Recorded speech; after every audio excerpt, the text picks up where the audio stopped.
ಬಾರೆ ತಾಯಿ ಅರಸಿದೆ ನಿನ್ನ ಕಾಣಲೆಂದು ನಾ ಕಾದಿರುವೆ ಅಮ್ಮ ನಿನ್ನೆ ಹಂಬಲಿಸೀನ ಅಂಬಲಿ ಉಣಿಸಲೆಂದು ನಾ ಅಡವ ನಾನು ಬಾರೆ ತಾಯಿ ಅರಸಿದೆ ನಿನ್ನ ಕಾಣಲೆಂದು ನಾ ಕಾಣಲಿಲ್ಲ ತಾಯಿ ನೀನು ದರ್ಶನ ಕೊಡದೆ ಮನೆಗೆ ಊಟಕ್ಕೂ ಬರದೆ ಸೇವೆಯನ್ನು ಸ್ವೀಕರಿಸಿ ಧನ್ಯನಾಗಿಸು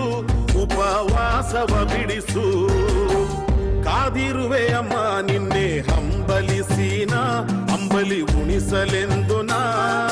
ಬಡವ ನಾನು ಬಾರೆ ತಾಯಿ ಅರಸಿದೆ ನಿನ್ನ ಕಾಣಲೆಂದು